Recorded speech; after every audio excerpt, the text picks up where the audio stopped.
16th December 2014 A black day for every educational institution. وہ دن جب مائیں بچوں کا انتظار کرتی رہی اور بچے اسکول سے سیدھا جنت پہنچ گئے،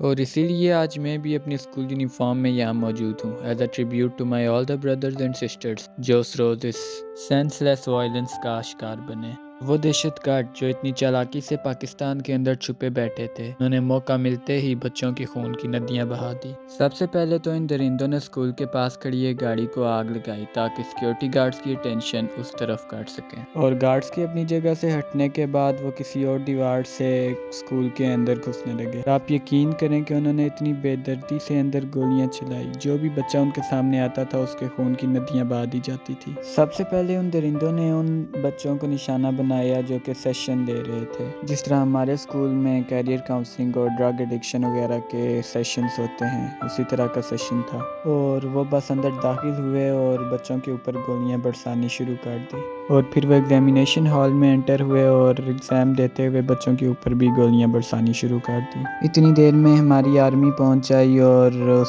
آرمی نے ان تمام درندوں کو آخر کار مار دیا، لیکن ان والدین کا درد بہت بڑا تھا جن کے بچے اس روز اس سینس لیس وائلنس کا شکار بن گئے۔ میں اس روز اے پی ایس گڑھی دوپٹہ آزاد کشمیر میں تھا، کلاس 1 میں، جب ہمیں اس چیز کی خبر ملی کہ ہمارے بھائیوں کے اوپر اے پی ایس پشاور میں حملہ ہو گیا ہے۔ ہمارے اسکول کی سیکیورٹی بھی ٹائٹ ہو گئی، ہمارے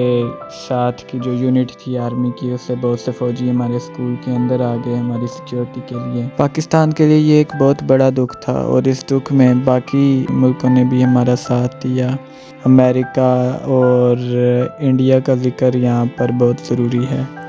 انڈیا کی پارلیمنٹ میں بھی پاکستان کو حوصلہ دیا گیا اور یہ بتایا گیا کہ انڈیا بھی پاکستان کے اس دکھ میں اس کے ساتھ کھڑا ہے، کیونکہ یہ دن صرف پاکستان کے لیے یوم سیاہ نہیں تھا بلکہ یہ انسانیت کے لیے یوم سیاہ تھا۔ جس طرح بے دردی سے ان تمام مظلوم بچوں کا قتل کیا گیا، انہیں شہید کیا گیا، ہمیں آج بھی وہ قیامت یاد ہے اور ہمیشہ یاد رہے گی، اور ہم ہمیشہ ان بچوں کو دکھی دل کے ساتھ یاد کرتے رہیں گے۔